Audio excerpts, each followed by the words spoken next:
Hello बच्चों, welcome to the champ session 8 and आज theory revision class है circle का। So let's start. First equation of circle,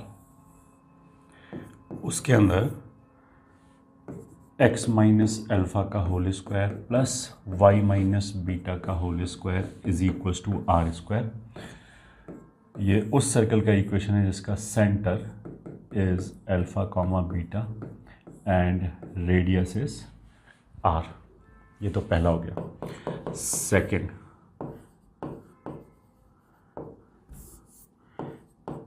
standard equation वो हो जाएगा x square plus y square is equals to are square, जिसमें circle का centre जो है वो हम ओरिजिन ले लेंगे 0 0 and of course radius is r. Third, general equation वो हो जाएगा x square plus y square plus 2gx plus 2fy plus c is equals to 0, जिसमें centre will be minus g comma minus f, radius is root over g square plus f square minus c. तो note 1, if g square plus f square minus c is greater than 0 then infinite points will satisfy 1, अगर ये equation 1 है तो। Note 2, if g square plus f square minus c is equals to 0 then 1 is point circle and is satisfied by only one point, that is minus g comma minus f. और इस वाले case में जो first equation है वो basically x plus g का whole square plus y plus f का whole square is equals to 0 ये बन जाएगा। तो स्क्वायर प्लस स्क्वायर अगर 0 है तो केवल एक ही पॉइंट इसको सेटिस्फाई कर पाएगा। ठीक है, फिर हम आ जाते हैं नोट 3 पे। If g square plus f square minus c is negative then circle is imaginary, that is no point will satisfy the equation।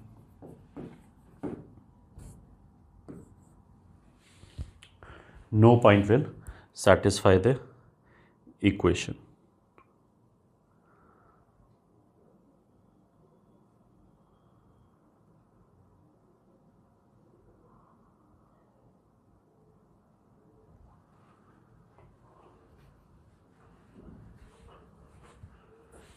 ये हो गया third point.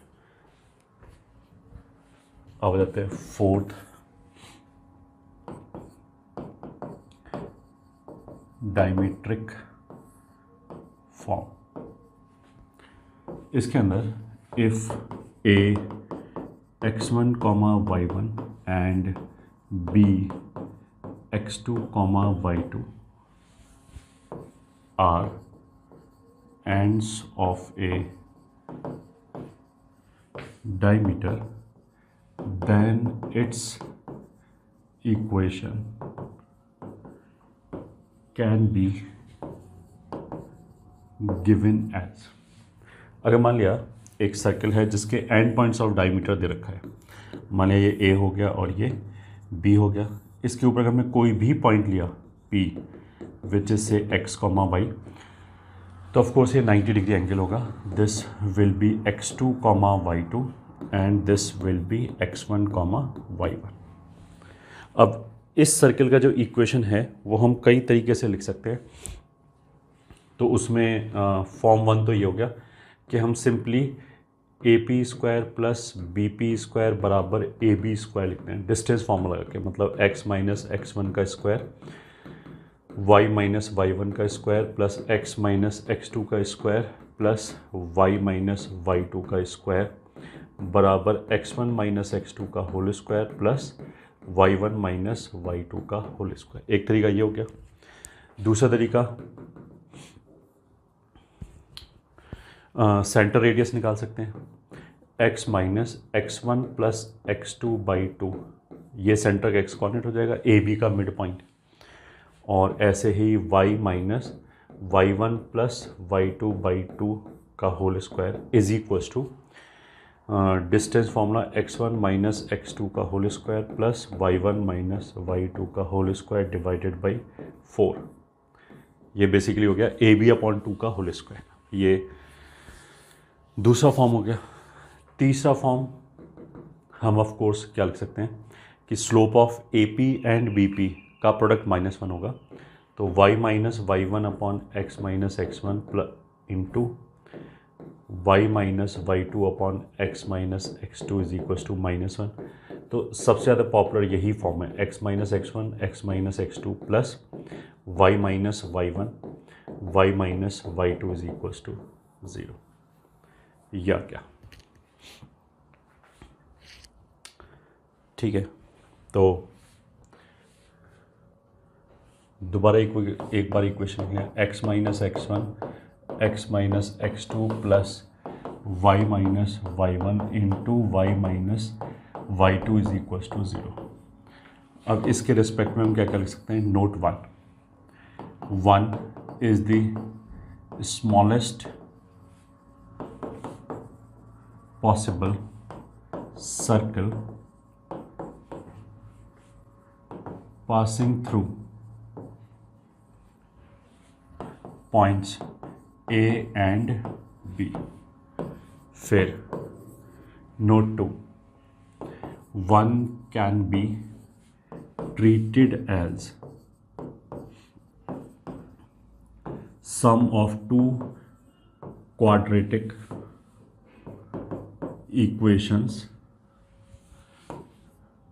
with roots as x coordinates and y coordinates of two points which are ends of a diameter। ठीक है, ये वाला जो चीज़ है वो थोड़ा सा इंपॉर्टेंट है कि अगर मान लिया हम कोई कोनिक कर्व लें, मान लिया पैराबोला, और उसको हमने बोला कि एक लाइन उसको कट कर रहा है 2 पॉइंट पे, फिर उन दोनों पॉइंट को डायमीटर मान के सर्कल खींचा, उसकी इक्वेशन बताओ। तो इस वाले केस में हम क्या करेंगे, लाइन जो पैराबोला को कट कर रहा है वहाँ से एक्स उठा के रखा, एक एक्स में वाई में क्वाड्रेटिक बन गया, फिर वाई उठा के रखा, एक एक्स में क्वाड्रेटिक बन गया, उनमें x square y square question same किया, जोड़ दिया, सीधा सर्कल आ जाएगा। ठीक है, तो इस पॉइंट का ये फ़ायदा है। फिर आगे note 3, 1 will also have x1 y2 and x2 y1 as ends of a diameter। मगर ए और बी तो of course and points of diameter हैं ही। अगर हम वाई कोऑर्डिनेट को इंटरचेंज कर लें तब जो 2 पॉइंट आएंगे वो भी इसी के एंड्स ऑफ डायमीटर की तरह काम करेगा।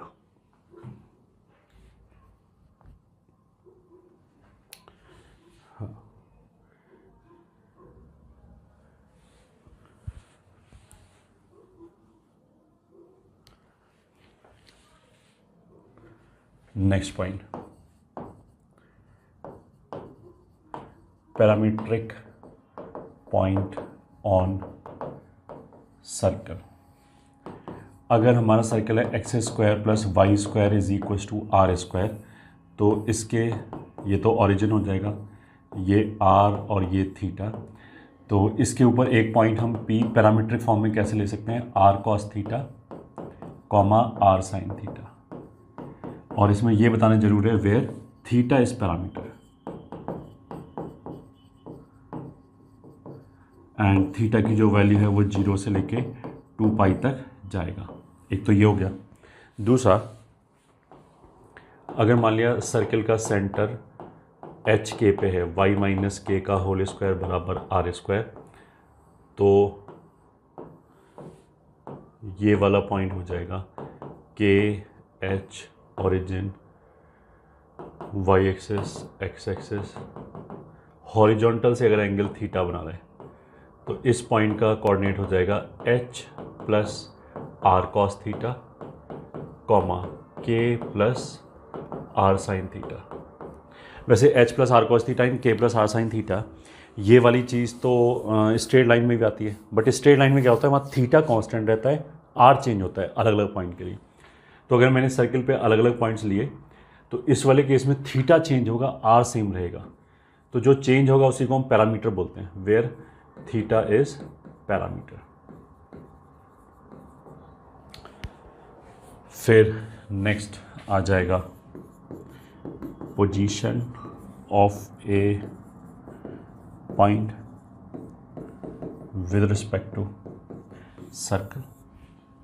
तो अगर मान लिया एक सर्कल ऐसे दे रखा है, x square plus y square plus 2gx plus 2fy plus c बराबर 0, और एक पॉइंट P दे रखा है x1 कॉमा y1। तो हम s1 कैसे डिफाइन करते हैं, s evaluated at x1 y1 for point P, तो that will be x1 square plus y1 square plus 2gx1 plus 2fy1 plus c। तो अगर ये सर्कल है तो इसके ऊपर s1 0 होगा, अंदर s1 नेगेटिव होगा, बाहर s1 पॉजिटिव होगा। किसी भी पॉइंट के लिए जो बाहर होगा वहाँ s1 पॉजिटिव होगा, अंदर s1 नेगेटिव होगा, and of course on the circle it will be 0। ये हो गया हमारा position of a point with respect to a circle. ठीक है, फिर ऐसे ही एक नोट और, for a 2 degree equation ax square plus by square plus 2hxy plus 2gx plus 2fy plus c is equal to 0 to represent a circle, we must have a is equals to b and h is equals to 0. These are necessary and sufficient condition circle को होने के लिए। अच्छा, इसके बाद हो सकता है कि वो इमेजिनरी सर्कल आ जाए, वो बात अलग है, बट इस कंडीशन के बाद जो भी आएगा उसको हम सर्कल बोलेंगे। तो next, some important results for circle. Some important results for circle.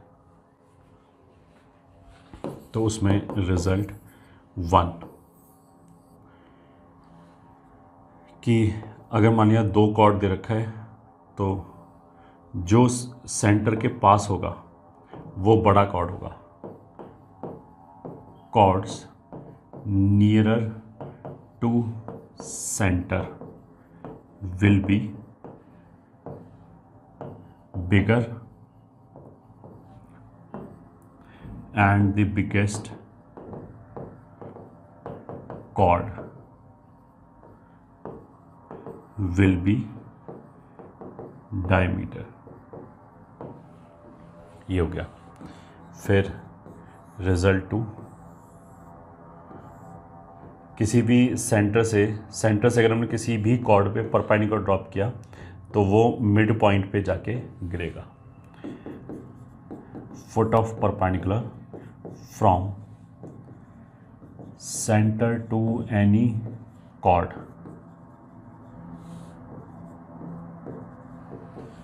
Will be the mid point of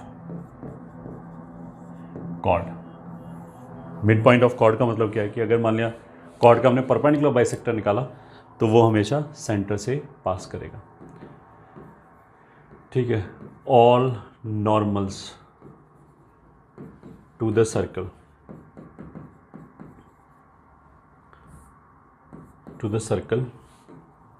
will pass through its center।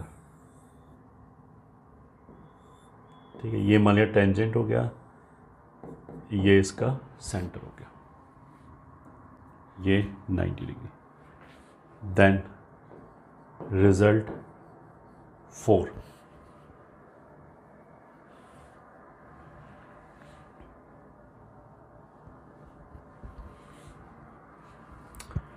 Result 4 क्या है? Angle made by any chord eight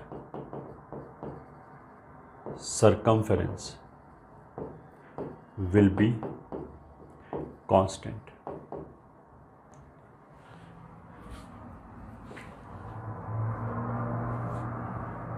तो मान लिया अगर मैंने कोई कॉर्ड लिया ऐसे करके, तो अगर यहाँ एंगल थीटा है तो हर जगह एंगल सरकमफ्रेंस पे थीटा ही आएगा मेजर आर्क के लिए, और दूसरी तरफ ऑफ कोर्स कितना आएगा?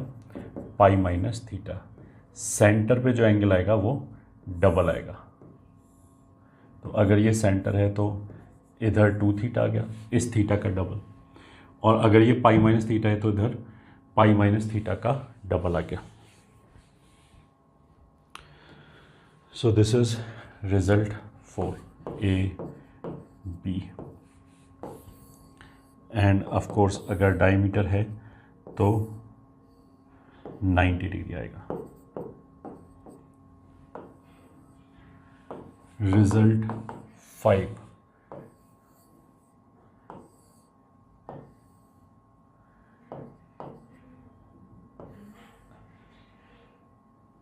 मतलब A P B C D E F, जो product of length of chord है वो फिक्स्ड आएगा। तो मतलब पी ए इंटू पी बी बराबर P C into P D बराबर P E into P F. अगर पॉइंट अंदर है तो ऑफ कोर्स ये होगा, अगर पॉइंट बाहर है तो वहाँ से टेंजेंट भी आ जाएगा। तो फिर अगर पॉइंट पी बाहर है तो पी ए इंटू पी बी वो वाला तो अभी भी होल्ड करेगा।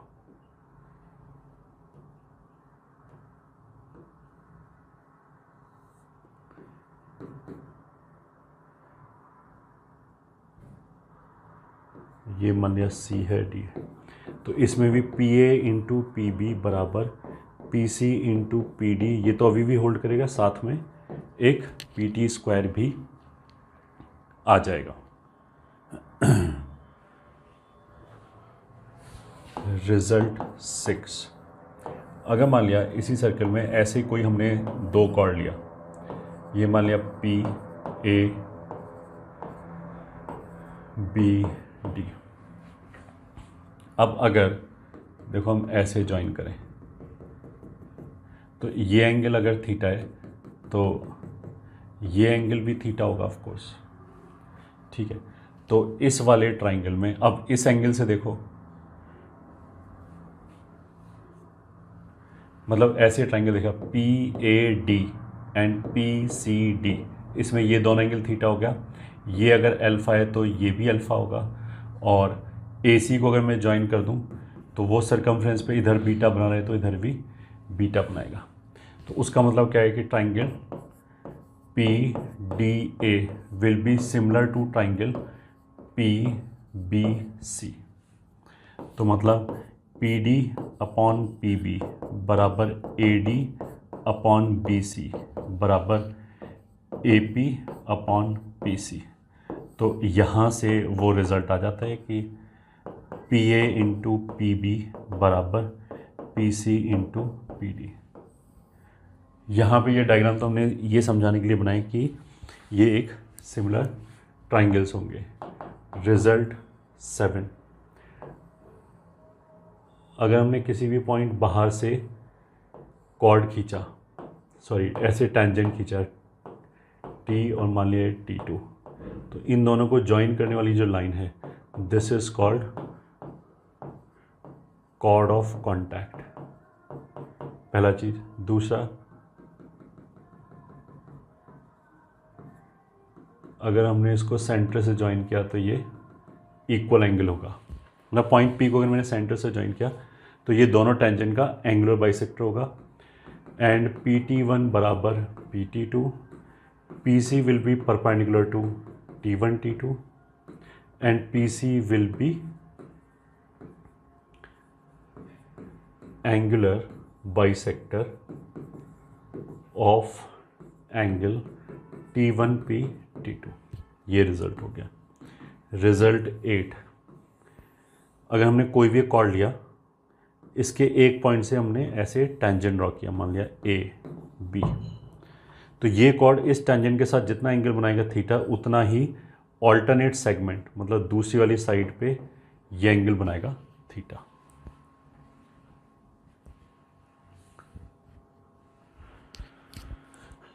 और इसमें जैसे 1 2 3 4th हम ऐसे भी बोल सकते हैं कि P T1 T2 and C, P T1 C, क्योंकि अगर इसको ऐसे ज्वाइन किया तो ये 90-90 हो जाएगा। T1 C and T2 will B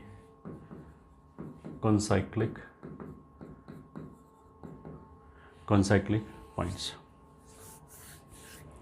तो ये कुछ 8 इम्पॉर्टेंट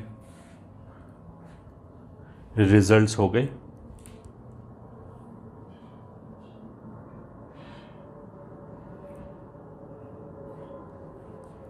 अब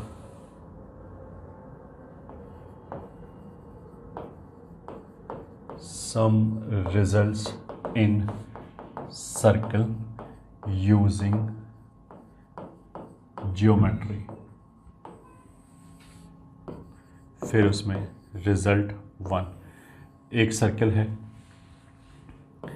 उसको हमने एक लाइन AB मान लिया L है और सर्कल मान लिया K है, इसके सेंटर C से परपेंडिकुलर ड्रॉप किया, उसका लेंथ मान लिया P है। और 3 केसेस हो सकते हैं कि या तो लाइन वो टेंजेंट होगा, या फिर बाहर होगा, या फिर कॉर्ड होगा। तो अगर P R से छोटा है इम्प्लाइज L इज कॉर्ड, अगर P R के बराबर है that implies L is tangent to circle. अगर P ग्रेटर देन R हो गया that implies L lies completely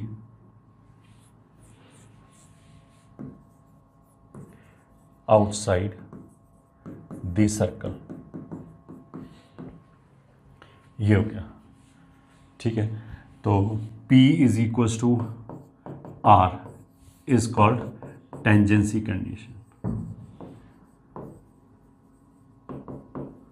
ये ठीक है। P क्या है? Length of perpendicular from centre of the circle to line. R of course radius है। R तो कितना हो गया? रेडियस, और ये हो गया length of perpendicular from centre of the circle to line. ये हो गया हमारा रिजल्ट 1। रिजल्ट 2 इसी से कुछ मिलता जुलता, अगर ये लाइन है सेंटर से हमने परपेंडिकुलर ड्रॉप किया, वो मान लिया P आ गया एंड रेडियस R है, तो ये जो कॉर्ड लेंथ है, कॉर्ड लेंथ बराबर AB बराबर 2AM, ये अगर M है तो ये मिड पॉइंट ही होगा, और उसको हम पाइथागोरस से निकाल सकते हैं, तो that will B 2√R² minus P²। यह आ गया हमारा रिजल्ट 2। रिजल्ट 3 कि अगर कोई भी बाहर पॉइंट है P और सर्किल का equation is s is equals to 0, तो लेंथ ऑफ टेंजेंट कितना होता है, √S1। ये हो गया हमारा result 3। Result 4, x intercept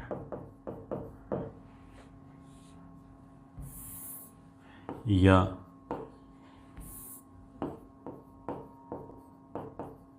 length of intercept made by circle on x-axis will be 2√G² minus C, on y-axis will be 2√F² minus C। तो अगर मान लिया सर्कल ये है और अगर वो x एक्सिस को कट कर रहा है तो ये वाली जो लेंथ है वो हो जाएगा 2√G² minus C, अगर ये x एक्सिस है। कहाँ से आया यार ये रिजल्ट, कॉर्ड लेंथ से आ जाएगा, जो हमने फॉर्मूला लगाया था 2√R² minus P², उसी में ये जो लेंथ ऑफ परपेंडिकुलर P है वो मॉड F के बराबर हो जाएगा, वहीं से डिराइव कर सकते हैं। अब G² अगर C से बड़ा होगा तो x एक्सिस को दो डिस्टिंक्ट पॉइंट पे कट करेगा। अगर G² C के बराबर है, if G² is equals to C, then circle will touch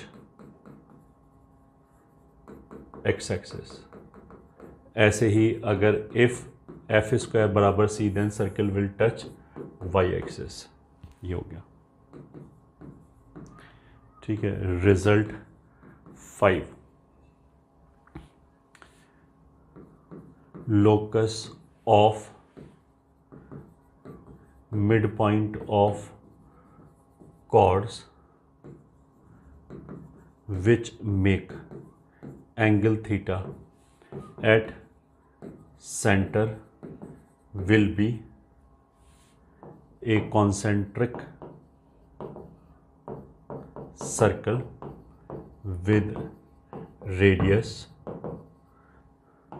r cos theta by 2। मान एक सर्कल है और इसकी एक ये वेरिएबल कॉर्ड है a b, but a b centre पे कितना एंगल बना रहा है, थीटा। तो इसका जो मिड पॉइंट होगा एम, उसका लोकस क्या होगा, वो एक कॉन्सेंट्रिक सर्कल होगा ऐसे करके, और जिसका radius r cos theta by 2 हो जाएगा। यही यहाँ पे लिखा हुआ है। ये हो गया हमारा रिजल्ट 5। आगे रिजल्ट 6, अगर मान लिया एक पॉइंट P बाहर है और ये थीटा एंगल बना रहा है, थीटा फिक्स्ड है, पॉइंट P बाहर है जहाँ से हमने एक टेंजेंट खींचा सर्कल के ऊपर, और अगर ये थीटा एंगल बना रहा है तो जो P का लोकस होगा वो भी एक बेसिकली ऐसे एक सर्कल होगा, और इस कॉन्सेंट्रिक सर्कल ही होगा, और इसकी रेडियस हो जाएगी r कोसेक थीटा बाई 2। तो locus of point P from which drawn tangents to circle includes an angle theta will be a concentric circle. मतलब इस सर्कल का सेंटर भी यही होगा जो पहले वाले सर्कल का सेंटर है C, and radius as R cosec theta by 2। ये हो जाएगा। एंड इसी का स्पेशल केस, अगर थीटा 90 डिग्री हो जाए, मतलब अगर P से जो हम टेंजेंट्स ड्रॉ कर रहे हैं उनके बीच में एंगल 90 डिग्री हो जाए,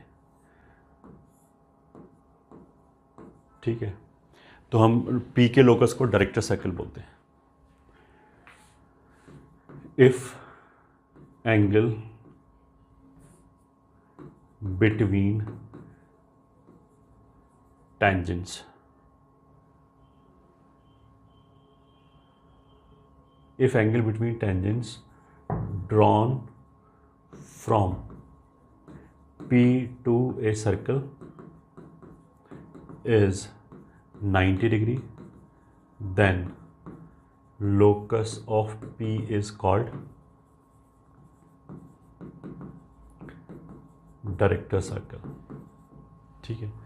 एंड ये भी क्या होगा, of course concentric circle with radius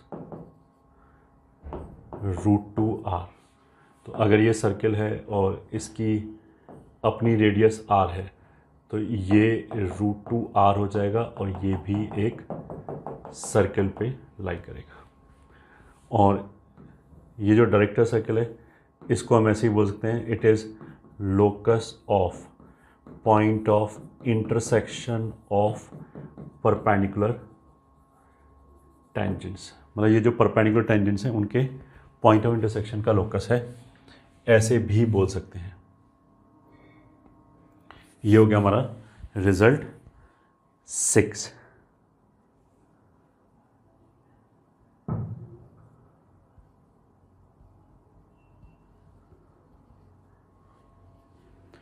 फिर हम आगे चलते हैं, रिजल्ट 7।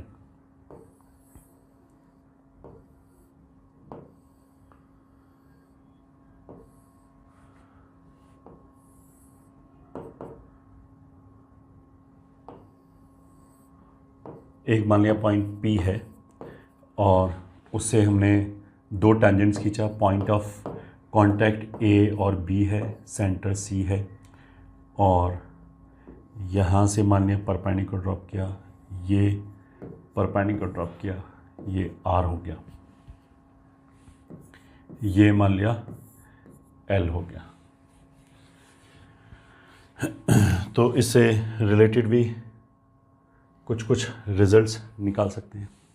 तो जैसे सबसे पहले अगर ये एंगल थीटा है, ठीक है, तो मान लिया PC बराबर D है, मतलब जो पॉइंट P और C सेंटर के बीच का डिस्टेंस है D है, तो of course R² plus L² will be D²। पहले तो ये हो गया।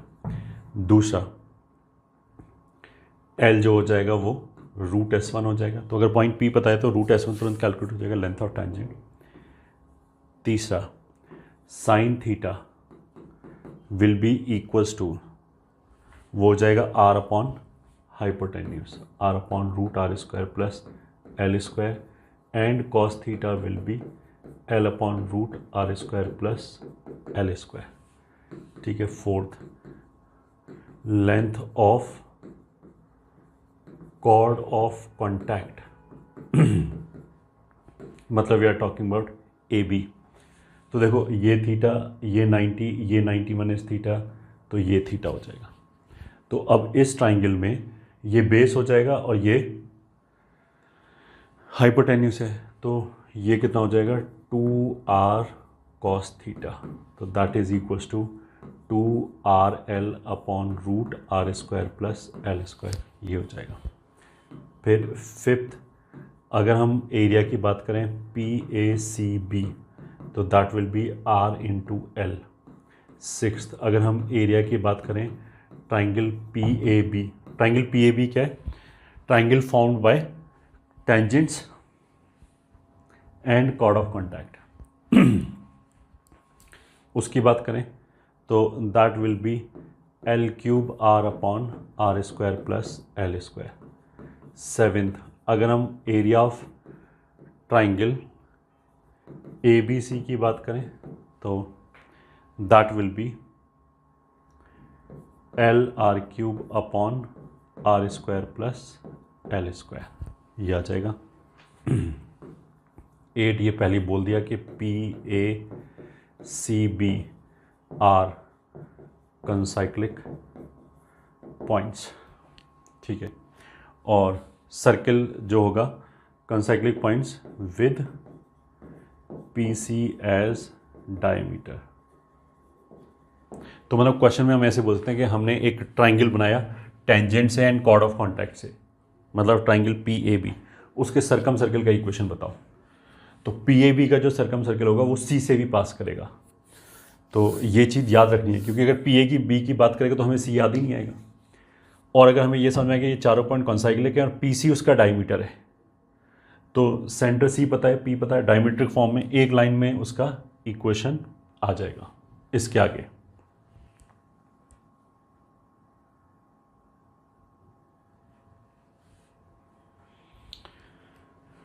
ये हो गया।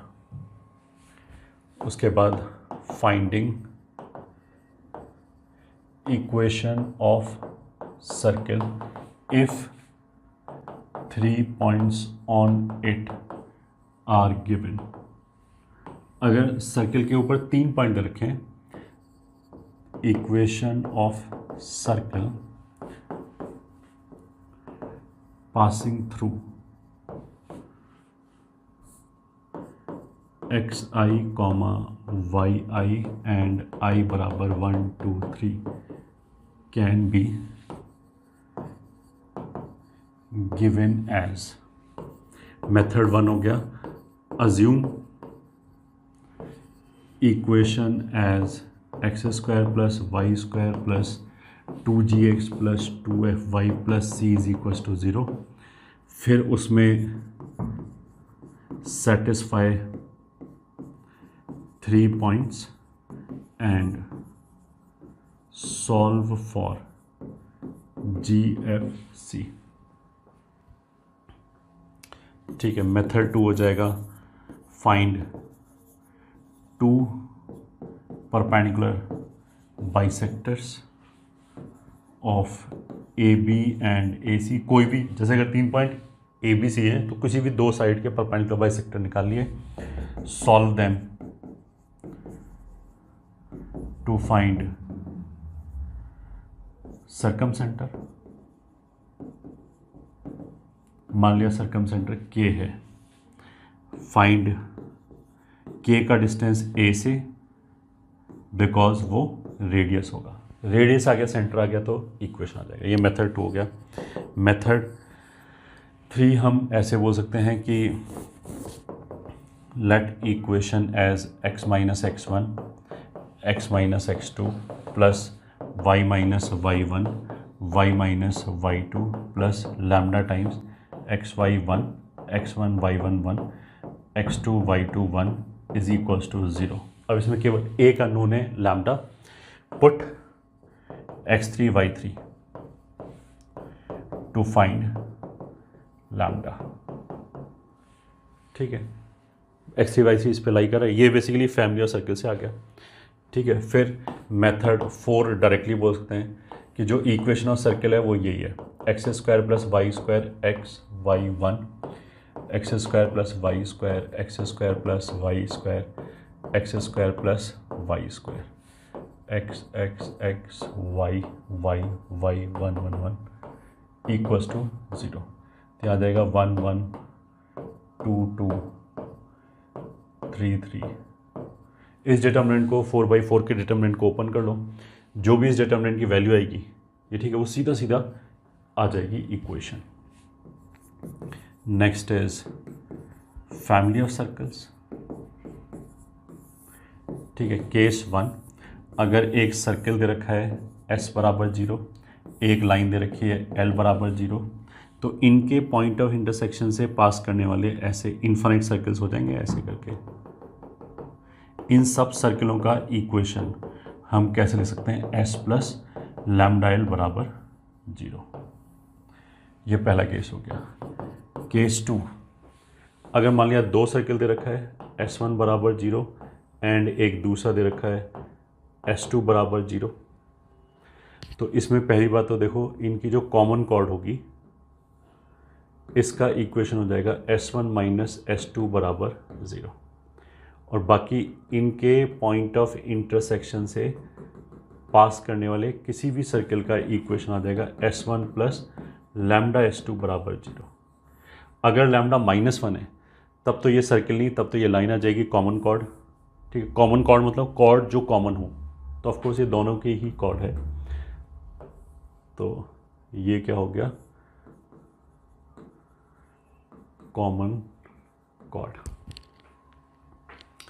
ये मान लिया हो गया पॉइंट A, ये मान लिया हो गया पॉइंट B। नोट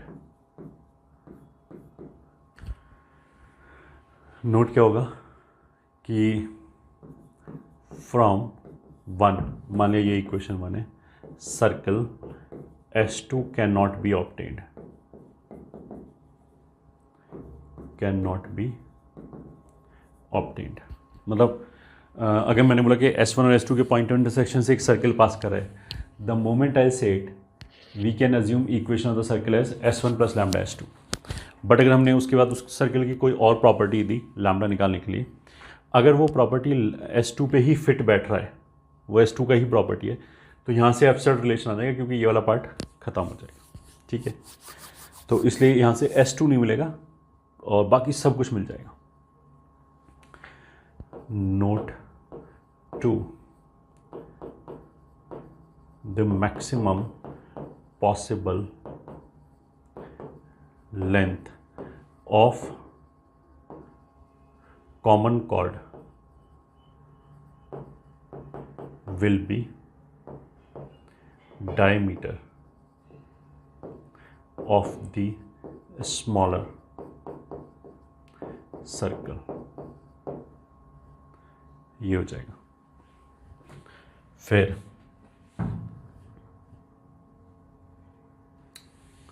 अगर मान लें हम ये बोलें कि ए और बी से पास करने वाला सबसे छोटा सर्कल, तो सबसे छोटा सर्कल के लिए ए और बी एंड्स ऑफ डायमीटर होगा। तो हम ऐसे करेंगे, ये सर्कल तो ऐसे मान लिया जो भी रिक्वायर्ड सर्कल है, और अगर ये एंड्स ऑफ डायमीटर है तो उसका सेंटर ए बी पे लाई करेगा। तो ए बी का इक्वेशन हमने S1 माइनस S2 बराबर 0 मान लिया, यहाँ से सेंटर निकाला लैम्डा के टर्म्स में, उसको ए बी पे रख दिया तो लैम्डा आ जाएगा। ये हो गया हमारा केस 2। केस 3, मतलब अगर एक लाइन है L बराबर 0, उसके ऊपर एक पॉइंट दे रखा है AX1, Y1, तो इस लाइन को इस पॉइंट पे टच करने वाले ऐसे इन्फाइनाइट सर्कल्स आ जाएंगे। इन सर्कलों का इक्वेशन हम ऐसे लिख सकते हैं, x माइनस x1 का square plus y minus y1 का square plus lambda times L बराबर 0, ऐसे लिख सकते हैं। फिर केस 4, अगर दो पॉइंट दे रखा है ए और बी, ये ठीक है, सीधा सीधा x1, y1, और ये b दे रखा है x2, y2, तो इन दोनों से भी पास करने वाले इनफाइनाइट सर्कल्स आ जाएंगे ऐसे करके।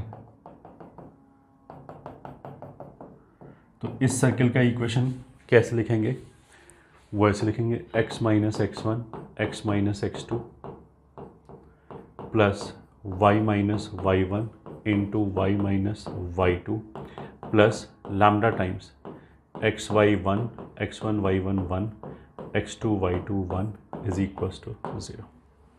ये हो गया any circle passing through point of intersection of, sorry, any circle passing through two given points A and B। ये हो गया हमारे लिए सब कुछ all about family of circles। Then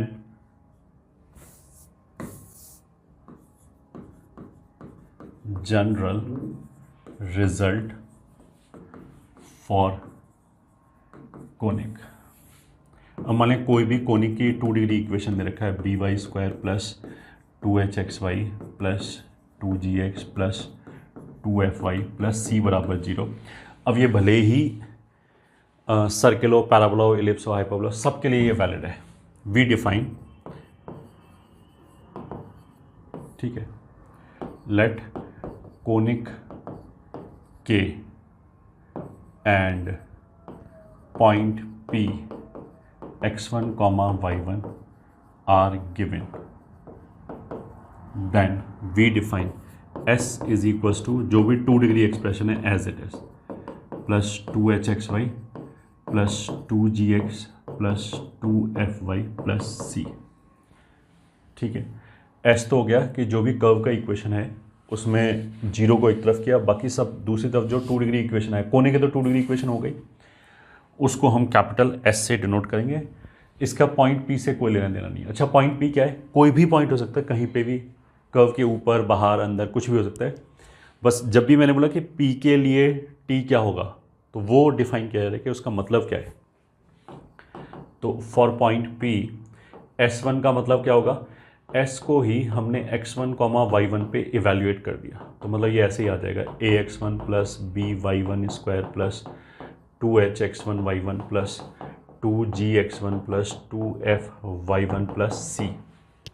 तो जो s होगा that will B basically 2 degree expression, और जो s1 होगा that will be a value, और फिर हम एक t डिफाइन करेंगे वो भी पॉइंट p के लिए। तो उसमें एक्स स्क्वायर को x1 से रिप्लेस कर दिया, वाई स्क्वायर को y1 से रिप्लेस कर दिया, xy को xy1 प्लस yx1 से, x को x प्लस x1, y को y प्लस y1/2, और कांस्टेंट को हमने टच नहीं किया। अब ये है क्या, ये बस एक क्वांटिटी है, बिकॉज ये रिजल्ट में जब आगे चल के हम रिजल्ट्स ड्राइव करेंगे कोनिक के लिए, तो इररिस्पेक्टिव ऑफ द कर्व कि वो पैराबोला एलिप्स है हाइपरबोला है, ये क्वांटिटी बार बार फिगर होगा। तो इतनी बड़ी क्वांटिटी लिखने की बजाय हमने इसको एक सिंबल दे दिया कि मान लिया जहाँ पे भी इसकी जरूरत पड़ेगी हम टी बोल देंगे।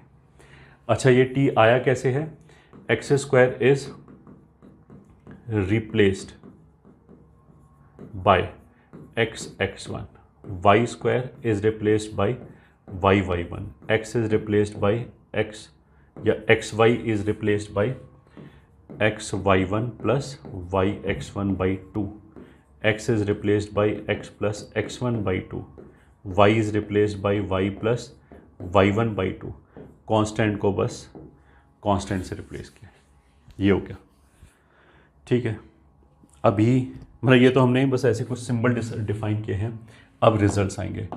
रिजल्ट 1, कोई भी कोनिक हो अगर उसके ऊपर एक पॉइंट P दे रखा है तो उस पॉइंट P पे इक्वेशन ऑफ टैंजेंट कैसे लिखा जाएगा, t बराबर 0, मतलब पॉइंट P के लिए t कैलकुलेट करो, उसको 0 के बराबर कर दो, अपने आप टेंजेंट का इक्वेशन आ जाएगा। ठीक है, कैसे आ जाएगा, ऑफ कोर्स उसका प्रूफ एग्जिस्ट करता है, we are not going into it.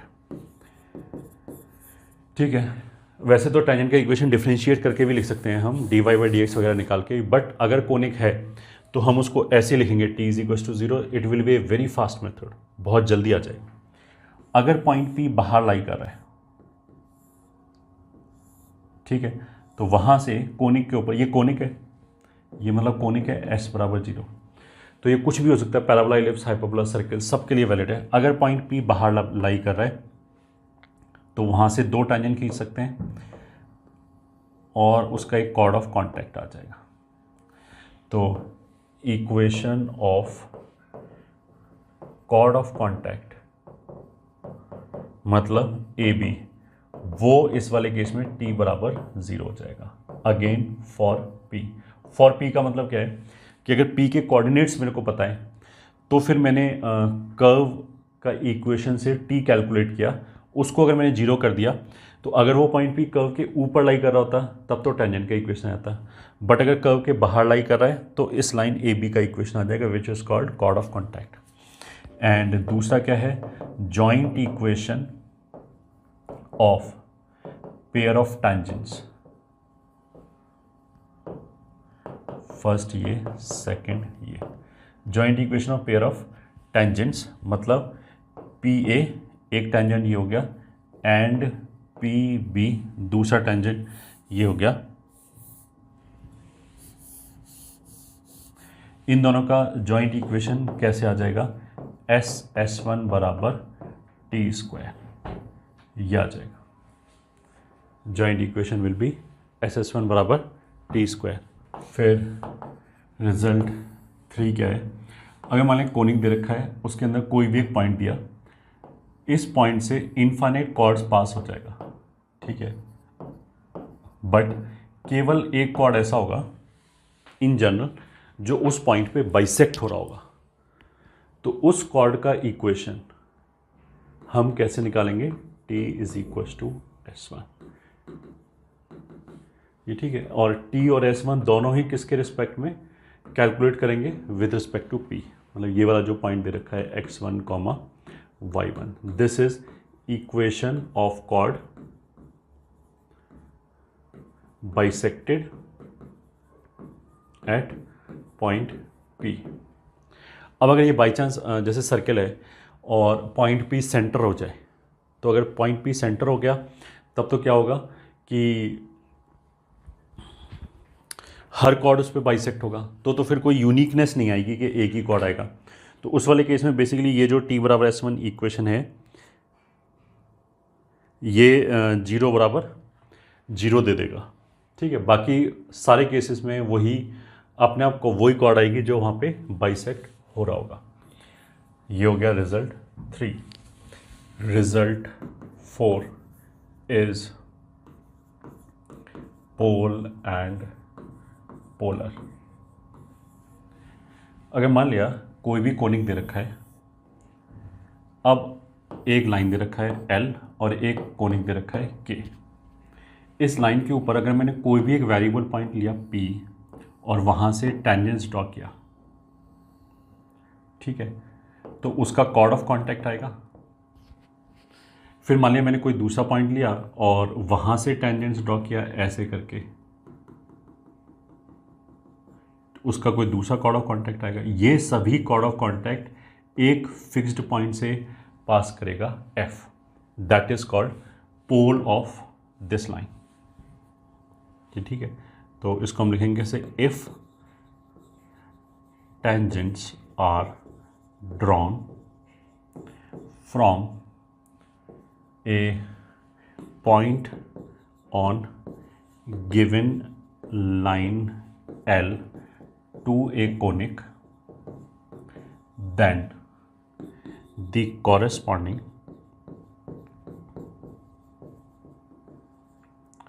chord of contact will be concurrent at a point called pole of line L। ठीक है, पॉइंट मान लिया F है, ठीक है, तो it is pole of line L, और जो लाइन L है that is called polar of point F। अब इसको हम दूसरी तरीके से कैसे डिफाइन कर सकते हैं पॉइंट की तरफ से, if F is a given point then locus of point of intersection of tangents drawn at end points of any chord passing through F will be a straight line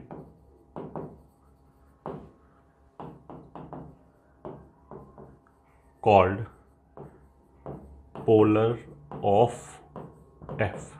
मतलब अगर कोई point F दे रखा है, अब इससे ऐसे infinite chords पास कर जाएंगी, उन इन्फाइनाइट कॉर्ड्स के किसी भी कॉर्ड के, जैसे इसके एंड पॉइंट में हमने टेंजेंट्स खींचा तो वो टेंजेंट्स कहीं इंटरसेक्ट करेगा, तो इस पॉइंट का locus will be a straight line, यही लाइन, और इसको हम क्या बोलेंगे, polar of point P, and it's equation will be t is equals to 0 with respect to point F। F के रिस्पेक्ट में अगर मैंने t बराबर 0 कैलकुलेट किया तो वो पोलर आ जाएगा। ठीक है, तो अगर मान लिया पॉइंट दे रखा है और पोलर निकालना है तो t बराबर 0 सीधा सीधा एक लाइन में आ जाएगा।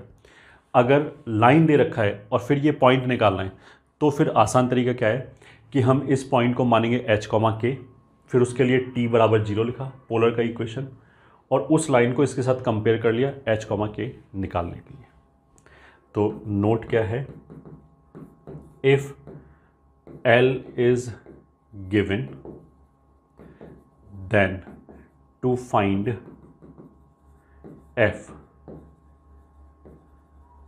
assume it as h, k, write t is equals to 0 for F, then compare coefficients with L to get h, k। ये हो गया, ठीक है। Note 1, if point F lies on the curve, then its tangent will be its polar। जो tangent है वही polar है, क्योंकि दोनों का इक्वेशन t बराबर 0 है। If point F lies outside the curve, then its chord of contact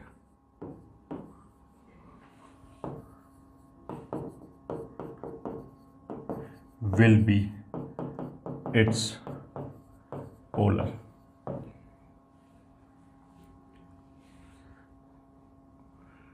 Note 3, pole and polar pair is unique। मतलब अगर लाइन फिक्स है तो उसका एक ही पोल आएगा, दो पोल नहीं आ सकते, और किसी भी एक पॉइंट के लिए एक ही पोलर आएगा, दो पोलर नहीं आ सकता। रिजल्ट 4, अगर मान लिया कोई भी कोनिक ऐसे s बराबर 0 और एक लाइन है L जो इसको A और B पे कट कर रहा है, तो length of chord will be root over, वैसे तो होगा XA माइनस XB का whole square plus YA minus YB का होल स्क्वायर, बट इसको we can write down XA minus XB का mod root 1 plus M square, अगर इसका slope M है तो, या फिर YA minus YB root 1 plus 1 upon M square, ऐसे लिख सकते हैं। अब XA माइनस XB क्या होगा, अगर लाइन का इक्वेशन पता है और ये कर्व पता है, इन दोनों को सॉल्व किया, सॉल्व करके पूरी वैल्यू नहीं निकाली, केवल क्वाड्रेटिक बनाए, उस क्वाड्रेटिक के लिए डिफरेंस ऑफ रूट्स हो जाएगा, तो रूट D अपॉन A करके ये हम कैलकुलेट कर सकते हैं। तो ये हो गया। अब next article is line and circle. अगर मान लिया एक लाइन दे रखा है y बराबर mx plus c and circle दे रखा है standard circle x square plus y square is equal to are square, तो अगर इसको हम सॉल्व करेंगे तो एक क्वाड्रेटिक आएगा, उसका हम d कैलकुलेट करेंगे, ठीक है। तो अब फर्स्ट, अगर d greater than equal to 0 है तो लाइन इज कॉर्ड। दूसरा, अगर d लेस देन 0 है तो नो पॉइंट ऑफ इंटरसेक्शन। तीसरा, अगर d इक्वल्स टू 0 है तो लाइन इज टेंजेंट। तो इस d इज इक्वल्स टू 0 से बेसिकली हमारे पास ये आ जाएगा c square is equals to are square 1 plus m square. तो ये हमारा टेंजेंसी कंडीशन हो गया। मतलब अगर एक लाइन y बराबर एम एक्स प्लस सी इस सर्कल को टच कर रहा है, स्टैंडर्ड सर्कल के लिए केवल, ये जनरल सर्कल के लिए नहीं है। जनरल सर्कल होगा तो p बराबर r करके निकाल सकते हैं। तो अगर एक लाइन इस सर्कल को टच कर रहा है तो सी एम और आर में ये रिलेशन सेटिस्फाई होनी चाहिए। अब यहीं से हम क्या कर सकते हैं, equation of tangent to x square plus y square बराबर are square with slope m can be given as, वो हो जाएगा y बराबर m x plus minus are root 1 plus m square, ये हो जाएगा। फिर यहीं से क्या हो जाएगा कि अगर मान लिया ये standard circle x square plus y square बराबर आर स्क्वायर, ये पॉइंट P मान लिया हो गया h, k, तो इससे हम दो टेंजेंट खींच सकते हैं m1 और m2। तो y बराबर m x plus minus are root 1 plus m square में अगर हमने ऐसे ये पॉइंट सेटिस्फाई कर दिया तो यहाँ से एम में क्वाड्रेटिक आ जाएगा, h square minus are square minus 2HKM plus k square minus are square is equal to 0। ये जो इक्वेशन है इससे वो रूट्स आ जाएंगे m1 m2। ये क्वाड्रेटिक इक्वेशन आ गया m में। तो अगर पॉइंट P से हमने स्टैंडर्ड सर्कल पे टेंजेंट्स खींचा और उन टेंजेंट्स का स्लोप m1 m2 है, तो यहाँ से ये रिलेशन आ जाएगा, m1 प्लस m2 will be 2HK upon h square minus are square and m1 m2 बराबर k square minus are square upon h square minus are square. अगर मैं m1 m2 को -1 कर दूं तो बेसिकली इस पॉइंट का लोकस आ जाएगा which will be director circle. ये हो गया 5वां point. 6th point, equation of tangent to x minus alpha का whole square plus y minus beta का होल स्क्वायर बराबर are square with slope m। ये जो इक्वेशन है ये तो केवल उस सर्कल के लिए जो स्टैंडर्ड सर्कल है, x square plus y square बराबर आर स्क्वायर। अगर मैंने x की जगह x माइनस अल्फा रख दिया, y की जगह y माइनस बीटा रख दिया, तो इस लाइन में भी वही ट्रांसफॉर्मेशन करने से m स्लोप का टेंजेंट आ जाएगा, ये हो जाएगा अगर सर्कल स्टैंडर्ड नहीं है तो। Next, tangent and normal. तो equation of tangent to x square plus y square बराबर are square. First part at x1 y1, t बराबर 0 से आ जाएगा x1 प्लस y1 बराबर आर स्क्वायर। दूसरा at parametric point r cos theta comma r sin theta, तो इसी में x1 की जगह r cos थीटा रख दिया, y1 की जगह r sin थीटा रख दिया, तो यह आ जाएगा x cos theta plus y sin theta is equal to r। और तीसरा हो गया विद स्लोप m, तो आ जाएगा y बराबर mx plus minus root 1 plus m square, यह आ जाएगा। नॉर्मल सर्किल में इतना इंपॉर्टेंट है ही नहीं, because normal will be a chord, sorry normal जो होगा वो टेंजेंट के परपेंडिकुलर होगा किसी भी पॉइंट पे और उसी पॉइंट से पास कर रहा होगा। और सर्किल के नॉर्मल के लिए हम क्या करेंगे, किसी भी पॉइंट P पे अगर नॉर्मल का हमें इक्वेशन चाहिए होगा, हम सीधा सीधा P और C को ज्वाइन करने वाली लाइन, सेंटर और उस पॉइंट को ज्वाइन करने वाली लाइन का इक्वेशन निकालेंगे।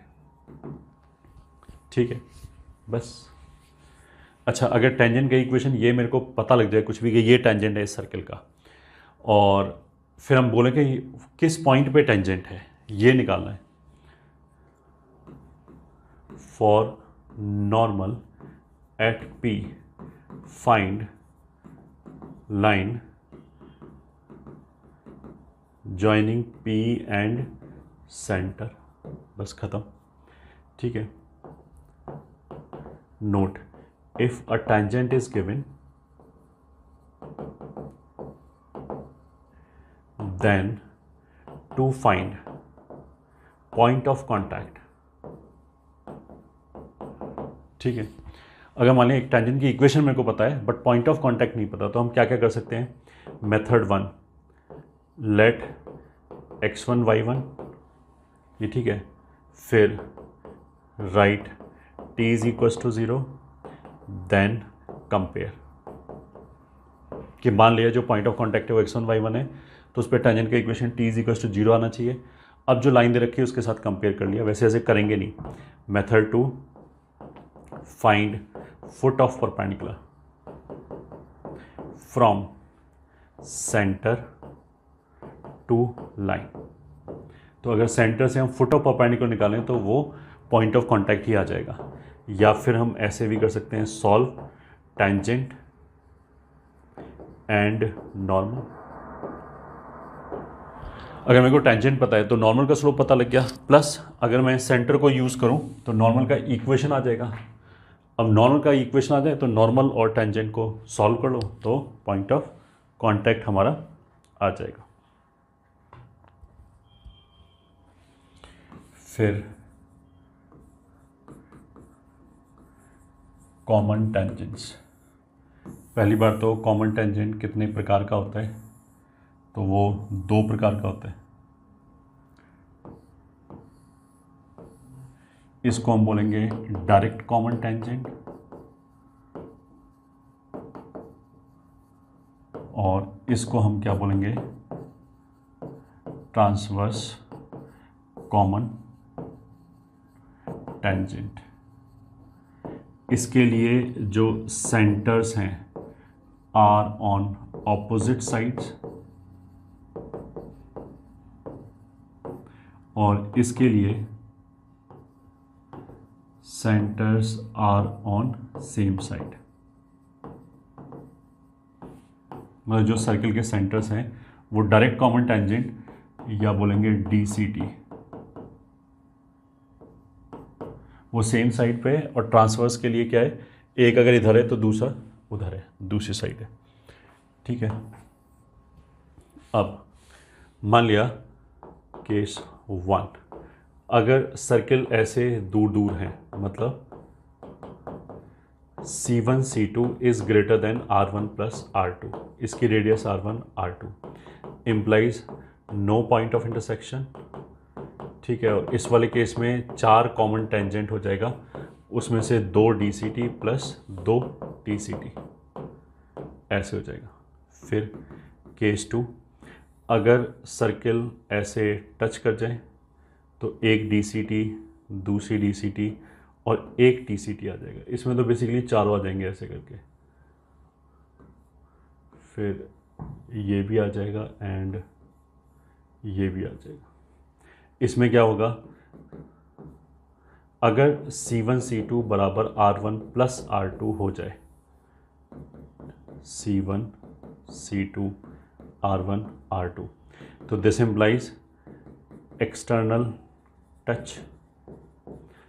सर्कल एक दूसरे को एक्सटर्नली टच करेंगे और इस वाले केस में 3 कॉमन टेंजेंट आ जाएंगे, उसमें से 2 DCT प्लस 1 TCT, ये आ जाएगा हमारा केस 2।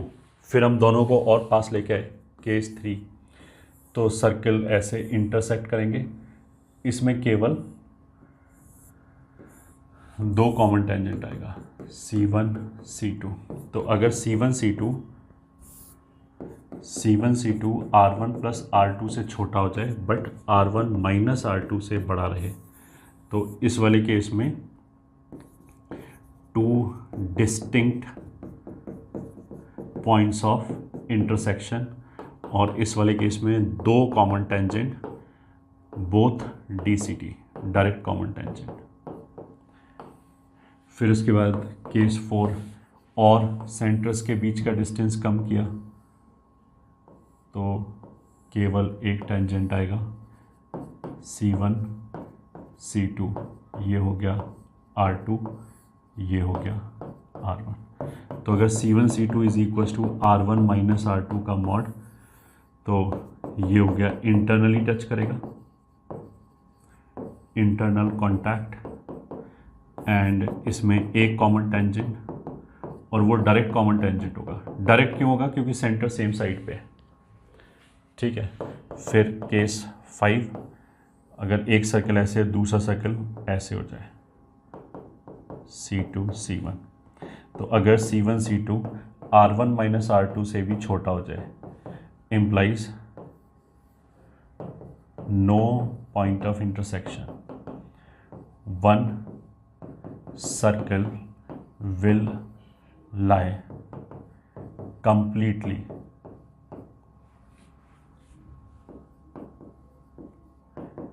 inside other। ठीक है। एंड इस वाले केस में no common tangent, there will be no common tangent.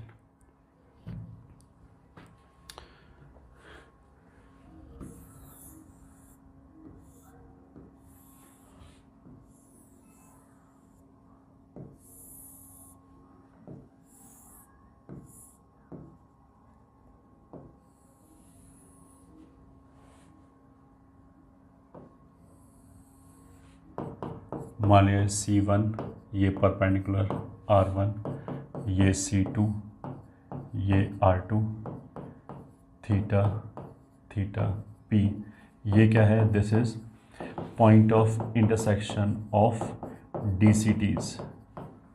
ये हो गया हमारा DCT1, ये हो गया DCT2, ये पॉइंट ऑफ कॉन्टैक्ट T2, ये पॉइंट ऑफ कॉन्टैक्ट T1। तो सबसे पहली बात तो C1, C2 and P will be collinear point, पहला पॉइंट। दूसरा point, P will divide C1 C2 in the ratio of radii externally। P क्या है? Point of intersection of direct common tangent. तो अगर हमें को C1 सर्कल्स पता है तो C1 C2 पता है और रेडियस पता है, तो सेक्शन फॉर्मूला लगा के पॉइंट P को निकाल सकते हैं। तीसरा, clear cut triangle PT1 C1 is similar to triangle PT2 C2। ठीक है। फोर्थ पॉइंट क्या है? अच्छा, इसका फिर मतलब कितना हो जाएगा? PT1 अपॉन PT2 बराबर T1 C1 upon T2 C2 बराबर PC1 अपॉन PC2 बराबर R1 अपॉन R2। तो यहीं से ये प्रूव हुआ है कि ये तीनों कि एक्सटर्नली ये रेडियस की रेशो में डिवाइड करेगा। फिर फोर्थ पॉइंट, ठीक है, एक इंपॉर्टेंट कंस्ट्रक्शन क्या है कि अगर मैं यहाँ से परपेंडिकुलर ड्रॉप करूँ इस परपेंडिकुलर पे, तो देखो ये 90, ये 90, ये 90, तो ये भी 90, तो ये थीटा हो जाएगा क्योंकि ये दोनों पैरेलल हो जाएगा। हाँ, तो फोर्थ पॉइंट क्या हो जाएगा? C1 C2 will be angular bisector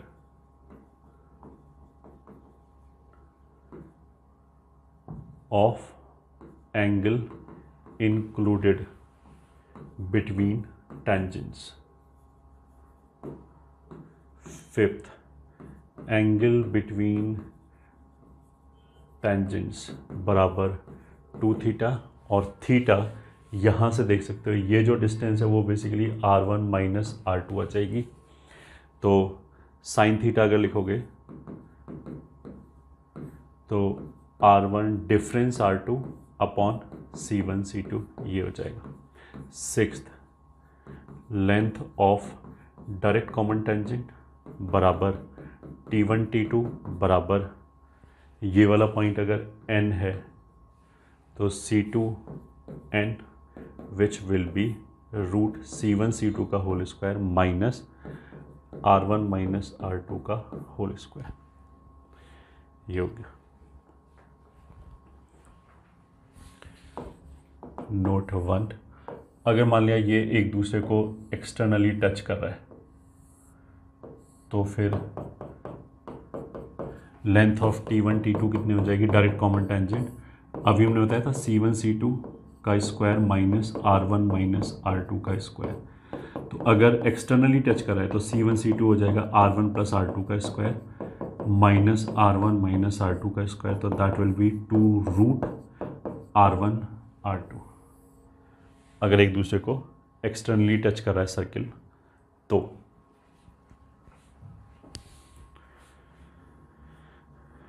ये हो गया हमारा डायरेक्ट कॉमन टेंजेंट। अब लिख लेते हैं ट्रांसवर्स कॉमन टेंजेंट।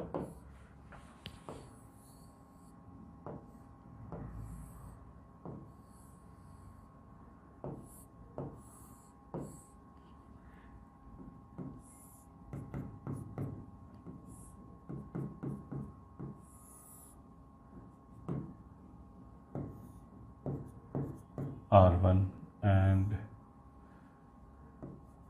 ये N हो गया R1, ये हो जाएगा R2, ये हो गया Q। This is point of intersection of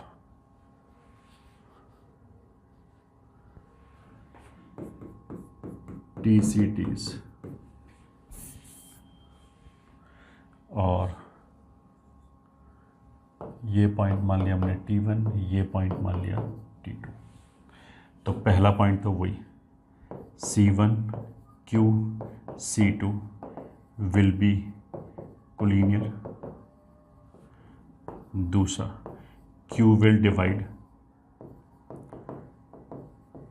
C1 C2 in the ratio of radii internally। जो ट्रांसवर्स कॉमन टेंजेंट का पॉइंट ऑफ इंटरसेक्शन है वो C1 C2 मतलब लाइन जॉइनिंग सेंटर्स को इंटरनली डिवाइड करेगा, और जो डायरेक्ट कॉमन टेंजेंट का है वो एक्सटर्नली डिवाइड करेगा। ये हो गया। तीसरा, triangle C1 T1 Q is similar to triangle C2 T2 Q। तो यहीं से प्रूव हो जाएगा C1 T1 upon C2 T2 बराबर C1 Q upon C2 Q बराबर T1 Q upon T2 Q, ऐसे आ जाएगा। फिर और क्या बचता है? Fourth, C1 C2 will be angular bisector of angle T1 Q, angular bisector of ये जो हैं मतलब DCTs, जो DCTs हैं TCTs है, जो ट्रांसवर्स कॉमन टेंजेंट्स हैं, उनके बीच के एंगल को लाइन जॉइनिंग सेंटर्स बाइसेक्ट करेगा। तो अगर ये थीटा है तो ये भी थीटा है, ये भी थीटा है एंड ये भी थीटा है। ठीक है।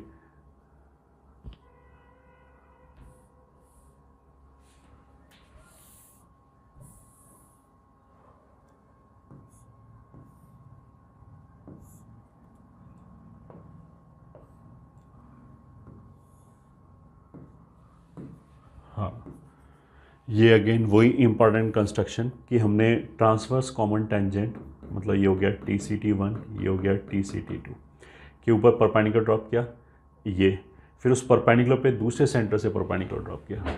तो उससे क्या होगा कि C1 एंड T2 T1 ये एक रेक्टेंगल बन जाएगा। तो उसमें ये डिस्टेंस R1 है, ये R2 हो गया। अगर ये थीटा है तो ये भी थीटा हो जाएगा।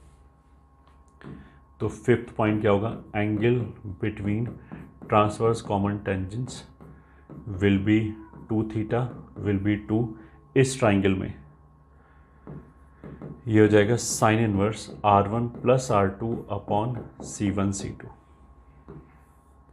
Sixth, length of TCT transverse common tangent that will be T1 T2, वो हो गया C1N and that will be root over इस ट्राइंगल में वापस पाइथागोरस थ्योरम लगा के C1 C2 का whole square minus R1 plus R2 का होल स्क्वायर। उसमें R1 माइनस R2 का होल स्क्वायर था, इसमें R1 प्लस R2 का होल स्क्वायर है। नेक्स्ट टॉपिक की तरफ चलते हैं, दैट इज ऑर्थोगोनल इंटरसेक्शन। दो सर्कल को हम क्या बोलेंगे जब वो ऑर्थोगोनली कट कर रहा है? अगर पॉइंट ऑफ इंटरसेक्शन में हमने टेंजेंट्स ड्रॉ किया, अगर पहले सर्कल पे भी दूसरे सर्कल पे भी, तो वो टेंजेंट्स म्यूचुअली परपेंडिकुलर होनी चाहिए। तो मान लिया एक सर्कल ये है और दूसरा सर्कल मान लिया ये है। तो ये मान लिया इसका सेंटर हो गया, ये इसका सेंटर हो गया C2, ये 90 डिग्री। ये पॉइंट ऑफ इंटरसेक्शन मान लिया A हो गया, ये मान लिया B हो गया 90 डिग्री, ये इसका रेडियस ये। अगर मान लिया GFC के टर्म्स में बात करें, मान लिया G1 F1 C1 वाला सर्कल हो गया, ये G2 F2 C2 वाला सर्कल हो गया। तो अगर ऑर्थोगोनली कट कर रहा है मतलब angle of intersection is 90 degree, इसका मतलब ये। तो पहला C1 C2 का square will be R1 square plus R2 square. तो G1 माइनस G2 का square plus F1 minus F2 का स्क्वायर बराबर G1 square plus F1 square minus C1 plus G2 square plus F2 square minus C2। जब simplify करेंगे तो condition क्या आएगी orthogonality की, 2g1 g2 plus f1 f2 बराबर c1 प्लस c2, ये कंडीशन आएगा। इसको याद कर लिया एक तो। दूसरा एक इम्पॉर्टेंट चीज़ क्या है कि इसी केस में क्या होगा कि एक सर्किल के सेंटर से, मान लिया ये सर्किल K1 है और ये मान लिया सर्किल K2 है, K1 के सेंटर से अगर मैंने टेंजेंट ड्रॉ किया दूसरे सर्किल पे, तो उस टेंजेंट का लेंथ K1 की अपनी रेडियस के बराबर आएगा, R1 के बराबर आएगा। तो पॉइंट टू बी नोटेड क्या है, first of all at point of intersection tangent to one of the circle is normal to other. मतलब जैसे कि हम इस लाइन की बात करें तो ये टेंजेंट तो फर्स्ट सर्किल पे है बट नॉर्मल दूसरे सर्किल पे, इस सर्किल के नॉर्मल है क्योंकि इसके सेंटर से पास करे।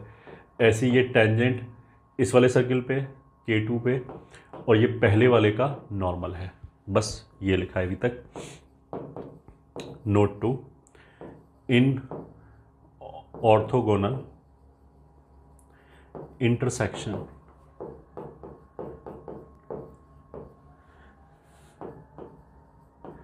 length of tangent drawn from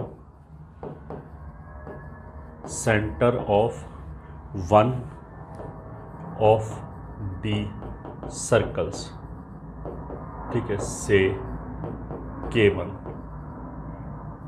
to other circle will be equals to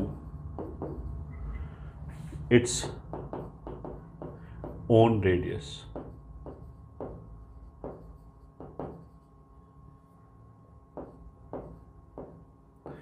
बराबर R1। ये एक इम्पॉर्टेंट रिजल्ट है।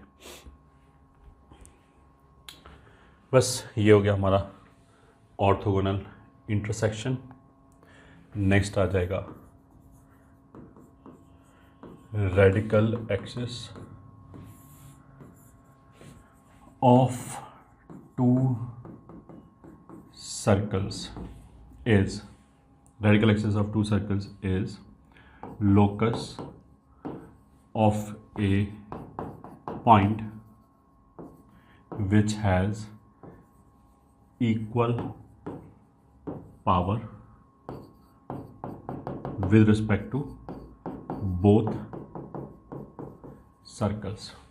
ठीक है, अच्छा अब सबसे पहली बात तो पावर का मतलब क्या होता है। तो नोट वन, अगर मान लें एक सर्कल ये है और जैसा हमने बोला था कि मान लें ये पॉइंट P है और ये A है, ये B है, ये C है, ये D है, तो हमें ये पता है मतलब power of P is S1। S1 को बोलते हैं पावर, कि पॉइंट P के रेस्पेक्ट में सर्कल के अंदर कोऑर्डिनेट्स रख दो, जो भी नंबर आएगा वो हो गया पावर। तो अगर power will be positive, negative और ज़ीरो अकॉर्डिंग टू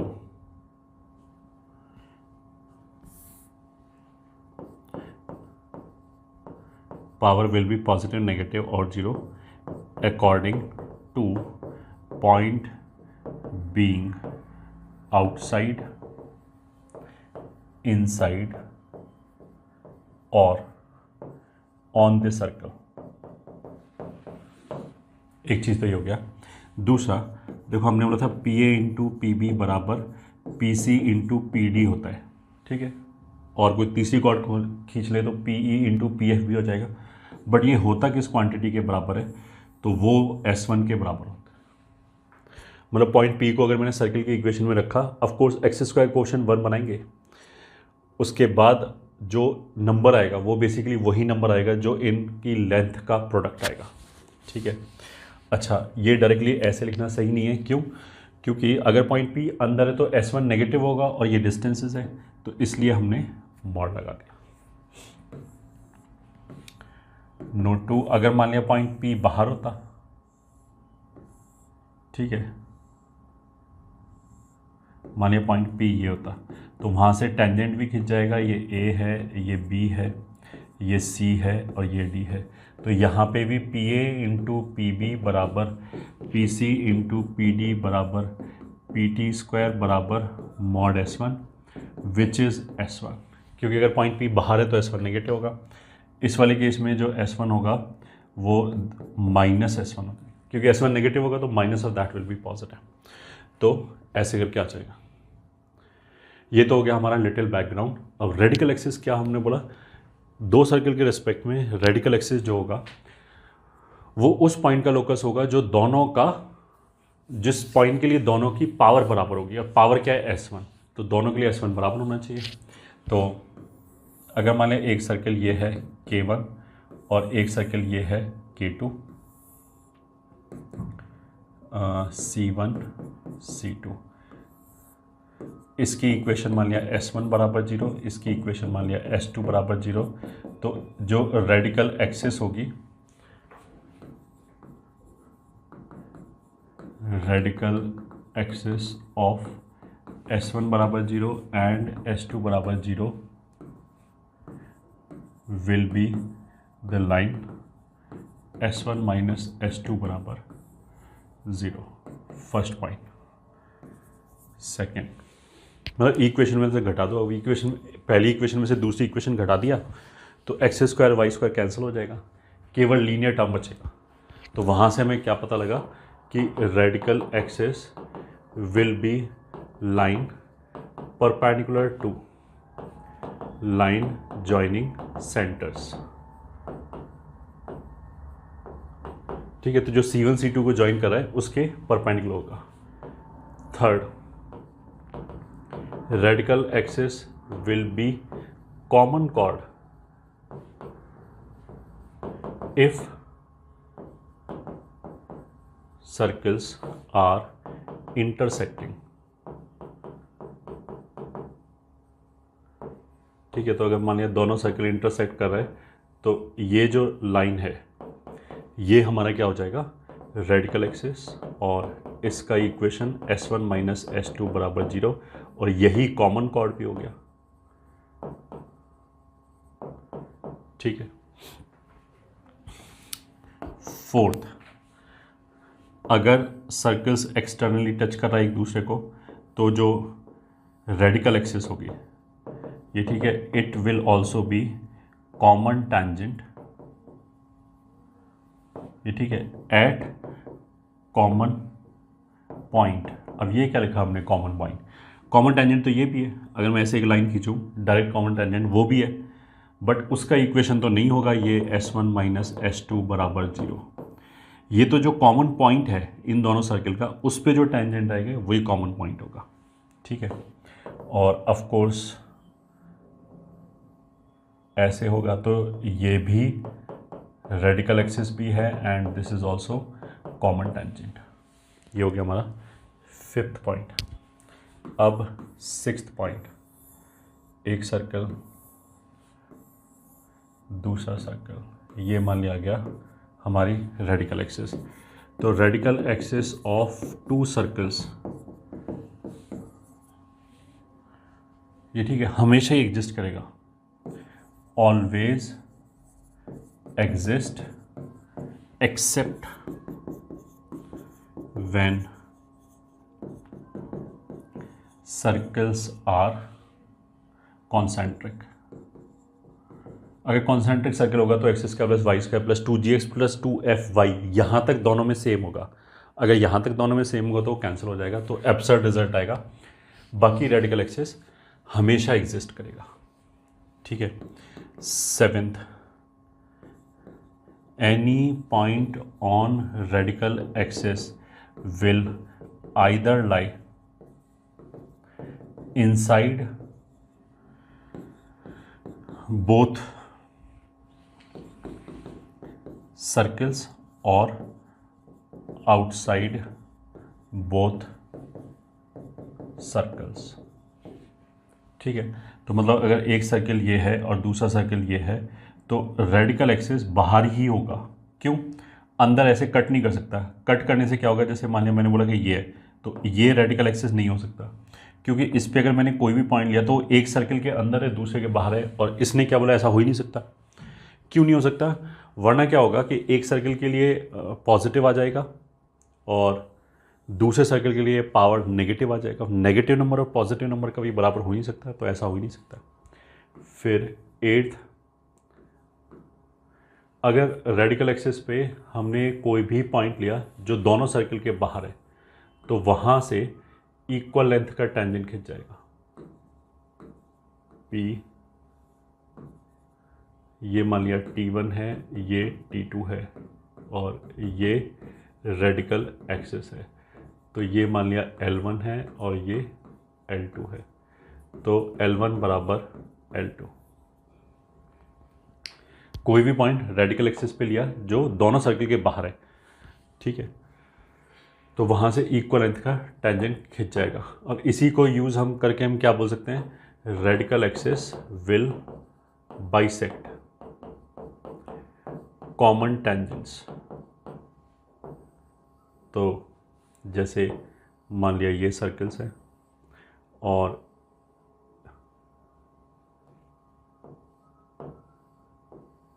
इसका ये कॉमन टेंजेंट है, तो ये हमारी रेडिकल एक्सिस हो गया। तो इतना लेंथ एंड इतना लेंथ बराबर होगा। मान लिया ये P है, ये T1 है, ये T2 है, तो P T1 बराबर P T2। And of course इसको भी बाइसेक्ट करेगा। अगर ये पॉइंट Q है और ये मान लिया T3 है और ये T4 है, तो ट्रांसवर्स कॉमन टेंजेंट को भी बाइसेक्ट करेगा। तो Q T3 बराबर Q T4 ऐसे आ जाएगा।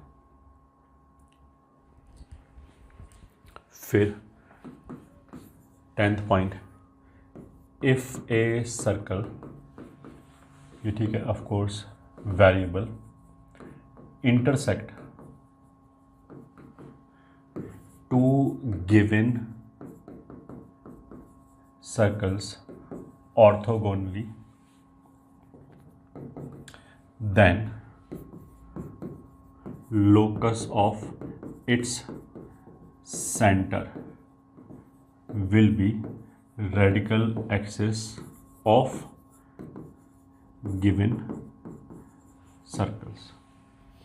अब देखो, अगर तीसरा सर्कल इन दो सर्कलों को मान लिया ऑर्थोगोनली कट कर रहा है, तो एक हमने प्रॉपर्टी क्या बताई थी कि दो सर्कल ऑर्थोगोनली कट करें एक दूसरे को, तो एक के सेंटर से दूसरे पे अगर हमने रेडियस टेंजेंट खींचा तो उसका लेंथ उसकी रेडियस के बराबर होगा। तो अगर एक सर्कल इसको ऑर्थोगोनली कट कर रहा है, तो उसके सेंटर से अगर मैंने इसके ऊपर टेंजेंट खींचा तो उसकी रेडियस के बराबर होगा, मान लिया R। और अगर इसको भी कर रहा है तो इसके लिए भी R हो जाएगा। तो उसके सेंटर से इन दोनों सर्कल्स पे इक्वल लेंथ का टेंजेंट बन गया। तो अगर इक्वल लेंथ का टेंजेंट बन गया तो वो वाला पॉइंट रेडिकल एक्सिस पे लाई करना चाहिए, क्योंकि यहाँ से इक्वल लेंथ का टेंजेंट खींचता है। बस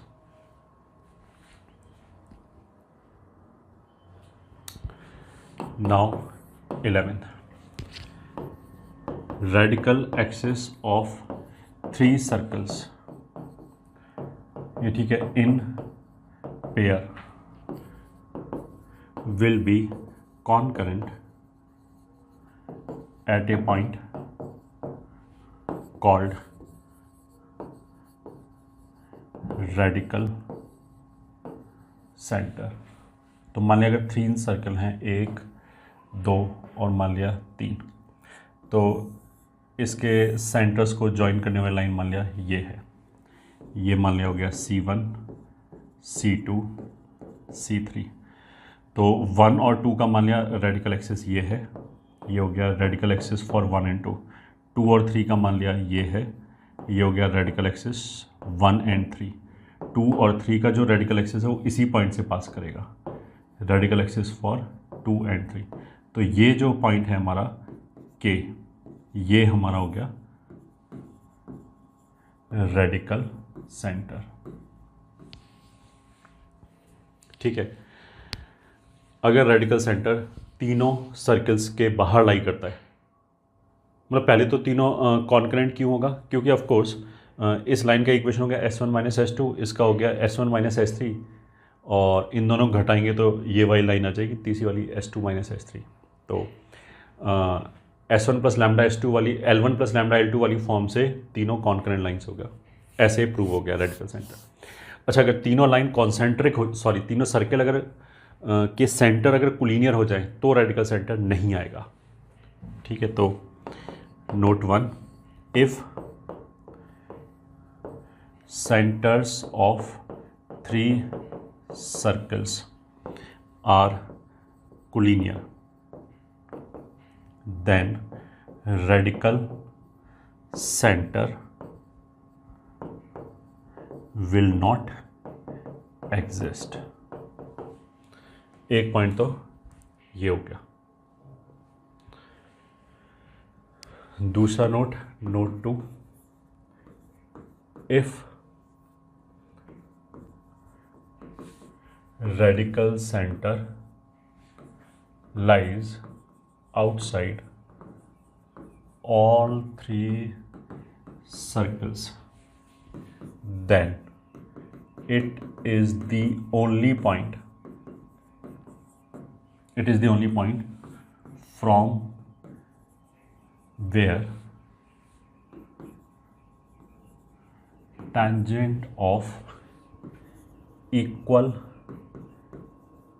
length can be drawn to 3 circles। ठीक है, if a variable circle intersect